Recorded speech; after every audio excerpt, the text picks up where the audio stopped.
ಶ್ರೀರಾಮನವಮಿಯ ಒಂದು ಪುಣ್ಯ ದಿನ ಇವತ್ತು ದೇವಸ್ಥಾನಕ್ಕೆ ಹೋಗಿ ದೇವರ ಆಶೀರ್ವಾದ ಪಡೆದು ಇವತ್ತು ಮಧುರೈ ಹೋಬಳಿಯಲ್ಲಿ ದೊಡ್ಡಬಳ್ಳಾಪುರ ಕ್ಷೇತ್ರದಲ್ಲಿ ನಮ್ಮ ಮಾಜಿ ಶಾಸಕರಾದ ವೆಂಕಟರಮಣಪ್ಪ ಸಾಹೇಬರ ನೇತೃತ್ವದಲ್ಲಿ ಮತ್ತು ಬಹಳಷ್ಟು ಸ್ಥಳೀಯ ನಾಯಕರ ಒಂದು ನೇತೃತ್ವದಲ್ಲಿ ಅವರು ನಮ್ಮ ಜನರ ನಾಡು ನಿಮಿತ್ತ ಕರೆಕ್ಟಾಗಿ ಎಲ್ಲ ಗೊತ್ತಿರೋರು.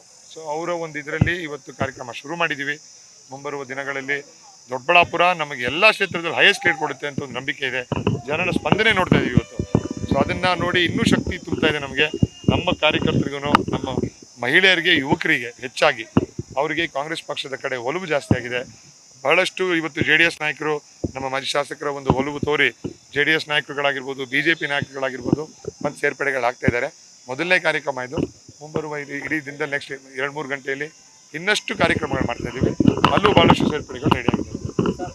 ಸಿದ್ದರಾಮಯ್ಯ ಅವರು ಒಬ್ಬ ಹಣದ ಗಿರಾಕಿ, ಅವ್ರನ್ನ ವೋಟಿಂಗ್ ಮೂಲಕ ಸೋಲಿಸಬೇಕು ಅಂತ ಸುಧಾಕರ್ ಅವರು ಅದು ಅವ್ರದ್ದು ಒಂದು ಕಲ್ಚರು. ಹಿಂಗೆ ಲೋ ಆಗಿ ಮಾತಾಡೋದು, ಚೀಪಾಗಿ ಮಾತಾಡೋದು ಅವ್ರ ಕಲ್ಚರ್ ಅದು. ಅದ್ರ ಬಗ್ಗೆ ನಾವು ಕಮೆಂಟ್ ಮಾಡೋಕ್ಕೆ ಇಷ್ಟ ಆಗಲ್ಲ. 20ನೇ ತಾರೀಕು ಮೋದಿ ಅವರು ಬರ್ತಿದ್ದಾರೆ, ಅದು ಮತದಾರರ ಮೇಲೆ ಯಾವ ರೀತಿ ಪ್ರಭಾವ ಬೀರ್ಬೋದು? ಹೋದ ಸಲನೂ 22 ಸಲ ಮೋದಿ ಸಾಹೇಬರು ಕರ್ನಾಟಕ ಸ್ಟೇಟ್ ಎಲೆಕ್ಷನ್ಸಲ್ಲಿ 22 ಸಲ ಕರ್ನಾಟಕಕ್ಕೆ ಪ್ರವಾಸ ಮಾಡಿದ್ದಾರೆ. 22 ಸಲ. ಯಾವುದೇ ಪ್ರೈಮ್ ಮಿನಿಸ್ಟ್ರು ಅಷ್ಟು ಸಲ ಸುತ್ತಿರಲಿಲ್ಲ ಕರ್ನಾಟಕನ. ಅದನ್ನ ರಿಸಲ್ಟ್ ನಿಮಗೆ ಬಿಡ್ತೀನಿ. ನಾಳೆ CM DCM ಬರ್ತಿದ್ದಾರೆ ಚಿಕ್ಕಬಳ್ಳಾಪುರ ಪರ ಪ್ರಚಾರಕ್ಕೆ.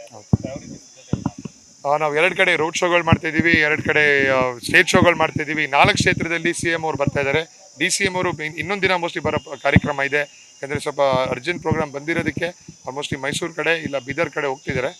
ಇವತ್ತು ಸಾಯಂಕಾಲ ಕನ್ಫರ್ಮ್ ಆಗುತ್ತೆ. 4 ಕ್ಷೇತ್ರದಲ್ಲಿ ನಾಳೆ ನಾವು ಪ್ರಚಾರ ಮಾಡ್ಕೊಂಡು ಬರ್ತೀವಿ.